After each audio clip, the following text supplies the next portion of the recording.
Fala galera, Laerte Viana na área, logo de cara, recado. Quarta-feira agora, às 12 horas, meio-dia, live com Walter Walker, provavelmente a última de 2025, então vai ser especial, eu conto com a presença de vocês. Vamos ler superchats, falar dos assuntos mais relevantes da semana, muita coisa legal a ser debatida e muita besteira também, né? Porque se tratando de Walter Walker, coisas sérias não podem sair tanto assim. Mas enfim, fiquem ligados, quarta-feira, meio-dia, live aqui. É por isso que é importante se inscrever no canal, ativar o sininho para receber a notificação assim que começar. Aproveita também, já deixa o like, hype o vídeo se estiver assistindo pelo celular, porque o YouTube entende que vocês gostam e distribui para mais pessoas. Fechou? Obrigado pela moral. Vamos para a resenha.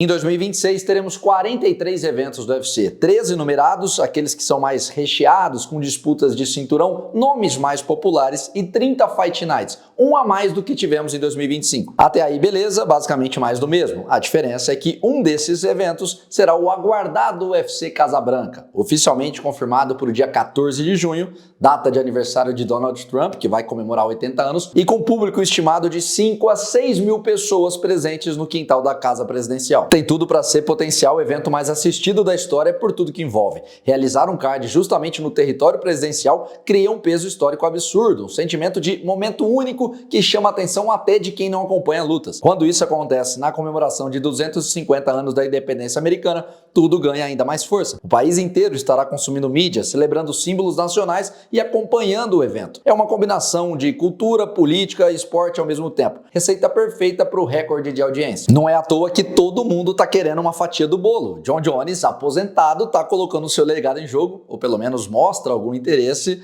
para enfrentar o perigoso Alex Poatan. E do outro lado, a recíproca também é verdadeira. A empresa vai selecionar os maiores nomes, os que fazem mais barulho para potencializar a audiência. Lembram do UFC 300 que aconteceu em abril do ano passado, que contou com 3 disputas de cinturão, 12 campeões ou ex-campeões no card inteiro, e da primeira à última luta foi recheada de estrelas? Pois é, a ideia é que esse UFC 300 fique pequeno perto da Casa Branca. Então, se a expectativa já era alta, esse final de semana Donald Trump fez questão de aparecer em público e dobrar a aposta, prometer algo inimaginável dentro do UFC. Ele garantiu que esse evento, no dia 14 de junho, terá pelo menos de 8 a 9 disputas de cinturão. Disse que os campeões que ainda não estão com lutas marcadas é justamente porque estão sendo reservados para lutar nessa data. Essa declaração traz alguns pontos importantes que precisamos observar. O primeiro é que nunca aconteceu em toda a história do Ultimate nada parecido com isso, de encher, de abarrotar um único card com tantas disputas de cinturão. Só no UFC, para vocês terem ideia, são 11 cinturões. 8 masculinos e 3 femininos. Seria basicamente colocar todo mundo na mesma noite. Se falarmos apenas de cinturões lineares, tirando os interinos ou o BMF, que o Max Holloway e Charles do Bronx disputam agora em março, para vocês terem uma ideia, o evento que chegou com mais números de disputas na mesma noite foi lá em 2017, em novembro, o UFC 217. Contou com George St. Pierre vs Michael Bisping, Joanna contra Rose Namajunas, TJ Dillashaw contra Cody Garbrandt. Não é comum encher uma única noite com tantas disputas de cinturões, porque logisticamente isso é terrível para o UFC por uma questão de lógica. Se você enche tudo em um pote só, automaticamente os outros ficarão vazios. Se todos os campeões, ou pelo menos de 8 a 9, lutarem em junho, o que fazemos com os pay-per-views de... pay-per-view não, né? Porque agora é numerado, mas os cards numerados de abril, maio, julho, agosto. Esvazia tudo, tira os numerados e transforma tudo em Fight Night? Não faz sentido. É por isso que essa promessa do Donald Trump, que para mim está completamente desconectada da realidade, basicamente joga o Dana White contra a parede. Porque ou ele se vira e faz milagre para conseguir atender à vontade e pedido do amigo presidente, ou vai ter que vir a público desmenti-lo, o que, convenhamos, seria um tanto quanto indelicado. Poderia criar um clima indigesto entre a dupla. A única saída seria, de repente, passarem a criar os cinturões BMF do homem mais durão, tipo esse do Max Holloway e o Charles do Bronx, em outras categorias para aí sim ter uma demanda maior para atender o laranjão. Quem tá de olho, por exemplo, em um cinturão extra na categoria dos pesados?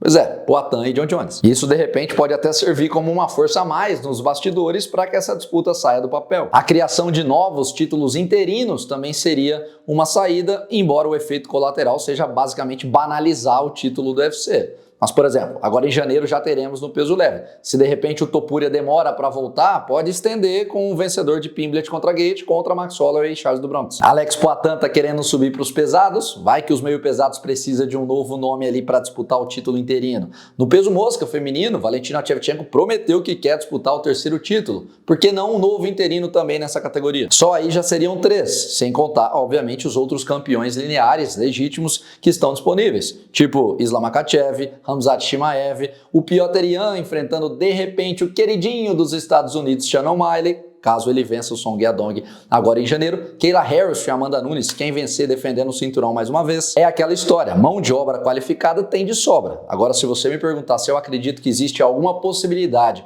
do Dana White fazer a loucura de colocar 8 disputas de cinturão, igual prometeu o Donald Trump, tudo na mesma noite, tudo no mesmo card, eu diria que não. Seria uma loucura sem precedentes. Nunca aconteceu nada parecido com isso em toda a história do Ultimate. Agora, como ele vai desmentir Donald Trump publicamente e ainda assim suprir as expectativas, agradar o presidente, isso já não é um problema meu.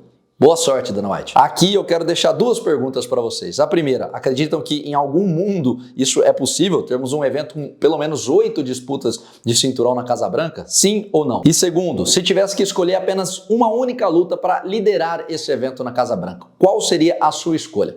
Joga aqui nos comentários e vamos ver qual vai ser a luta escolhida, mais curtida, mais comentada pela galera. Manda ver, bora! Não esqueçam, obviamente, também, além de comentar, se inscrever no canal, porque é importante, deixar o like no vídeo, hypar se estiver assistindo pelo celular. Lembrando, live com o Walter Walker na quarta e outras entrevistas exclusivas vão passar por aqui nos próximos dias. Essa reta final de ano vai ser bem cheia de conteúdos exclusivos. Escuta o que eu tô falando, eu tenho certeza que vocês vão gostar. Beleza? Fiquem ligados, eu conto com o apoio de todos. Tamo junto!